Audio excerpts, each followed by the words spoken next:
Support for Central Valley Daily comes from the members of KVPR. Join at $8 or more per month and access ad-free NPR podcasts through involved.Plus. Give now at kvpr.org/donate. From KVPR in Fresno, this is Central Valley Daily. It's Tuesday, September 10th. I'm Elizabeth Arkalian. Coming up, a Fresno County community is trying to join a different school district. The school board passed a resolution saying that they strongly oppose this transfer. Hear more details in just a few minutes, but first, today's headlines. As excessive heat lingers in the early part of this week, temperatures across the San Joaquin Valley will drop to the mid to high 80s in the later part. Meanwhile, energy and utility companies are urging customers to conserve energy whenever possible to lessen the strain on the energy grid. They're recommending setting your thermostat to about 78 degrees when you're home and 85 when you're not. You could also limit opening your refrigerator, they say, and cool your home with fans to give that AC a break. A bill currently on Governor Gavin Newsom's desk aims to regulate the state's fast-growing warehouse industry. As KVPR's Crescencio Rodriguez Delgado reports, the bill has garnered strong reactions on both sides of the aisle. Assembly Bill 98 proposes new standards that must be met by warehouse developers who want to build near communities. It will force developers to replace homes that are demolished, build warehouses away from residential areas, and keep them on major roadways. Legislators like State Senator Ana Caballero, who spoke at a recent hearing, say the bill is needed to supervise the growth of the industry. As we move to a society where people don't shop in a store anymore, but they buy online, these facilities are going to continue to proliferate. Others, like Republican State Senator Shannon Grove, say the bill is rushed and too aggressive. So if you have an agriculture farm and you have a warehouse on it, you'll be bound by this legislation. The governor has until the end of the month to sign or veto the legislation. For KVPR News, I'm Crescencio Rodriguez Delgado. A woman who was subjected to an invasive search during a visit to a prison in Tehachapi 5 years ago is getting millions as part of a settlement. Attorneys for the woman said on Monday that the state's prison agency has agreed to pay $5.6 million to the wife of an inmate.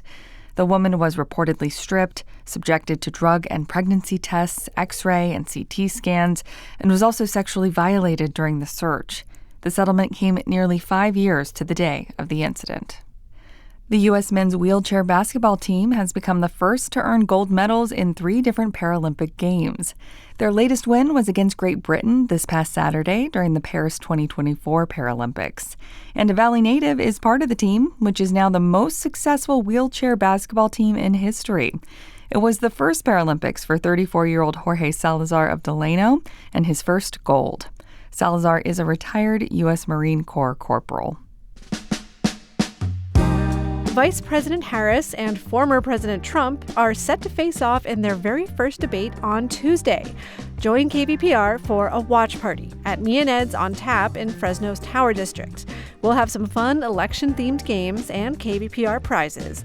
The debate starts at 6, but arrive early to settle in with a slice and chat with other public radio fans. Find more information at kvpr.org/events. And now to our main story. The gated community of Ventana Hills is a newer housing development built in recent years by Granville Homes, just south of Millerton Lake. According to Zillow, its property values range from $1.2 to $2 million. Recently, residents of the Ventana Hills community signed a petition asking to transfer their community from the Sierra Unified School District to Clovis Unified. But the petition has faced overwhelming opposition from the small mountain communities that comprise Sierra Unified. Juliana Morano is a reporter for the news website Fresnoland and recently attended a Sierra Unified meeting where this was the topic. She joined me to unpack this scuffle and starts by explaining why Ventana Hills community members want to switch districts. So the reason that the petitioners have given that are hailing from this gated community, like you said, called Ventana Hills, which is a Granville Homes development, is that on the one hand, they feel more closely linked to the community of Clovis Unified. They've identified themselves as something closer to a suburban environment than a mountain community, which is probably a better descriptor for Sierra Unified.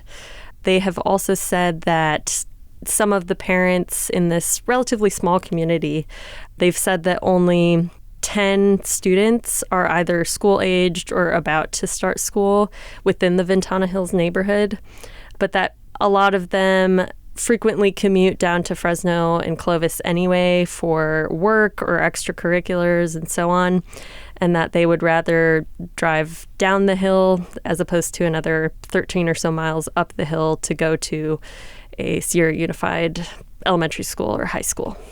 Okay, I think it would be helpful to explain these districts and their connotations just a little bit more.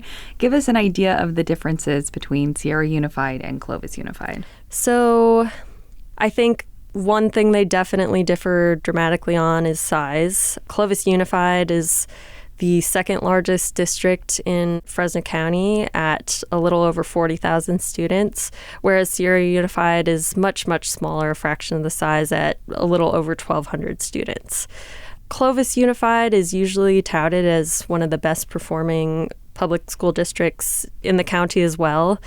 They are above the state average on math and reading test scores, whereas Sierra Unified is actually more comparable to other districts here like Fresno Unified and Central Unified in that they perform below the state average on those math and reading proficiency tests. You spoke to a local realtor during your reporting process, and he said touting a home's location within Clovis Unified is a common marketing tactic in local real estate. How does that perspective play into this effort by these homeowners to get their kids into a different school district? Sierra Unified, at least so far, has presented a unified front from their board members to parents who showed up to a public hearing recently, to consultants and attorneys who work for the district, in saying that they strongly oppose this proposed territory transfer. And one of the main criticisms that a lot of them are citing is that they see this as a developer-backed petition.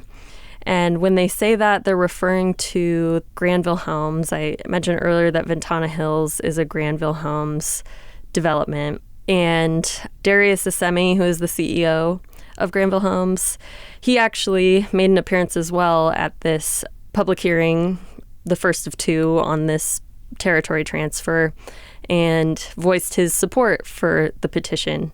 He was one of 3 people who spoke up in favor of the petition, while there were 30 Sierra Unified parents and community members who voiced their opposition.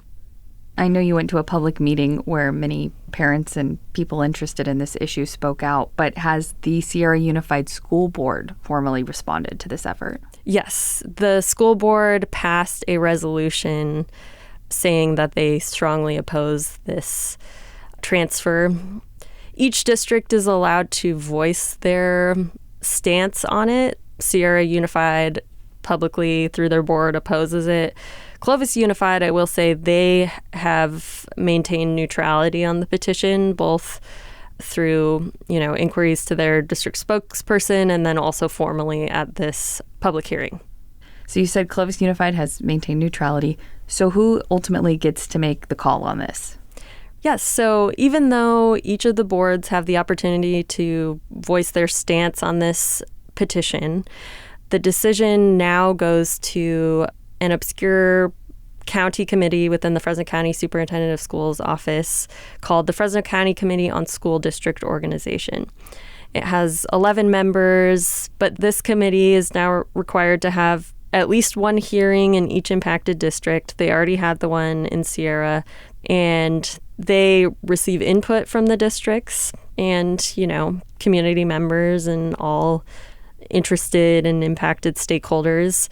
They also have to take into account 9 criteria established by the California Education Code related to these transfers that make a district or an area eligible for that. One of the criteria that many Sierra Unified board members, attorneys have referenced is that under this specific section of Ed Code, You cannot initiate a territory transfer between school districts solely for the purpose of increasing property value. So that's kind of their main line of attack right now, as that is prescribed in the law that kind of governs this sort of decision. If it gets approved, the school boards have the ability to appeal the decision to the State Board of Education, after which it could take years to get decided. However, if this committee denies it, it's done. You can't appeal it after that.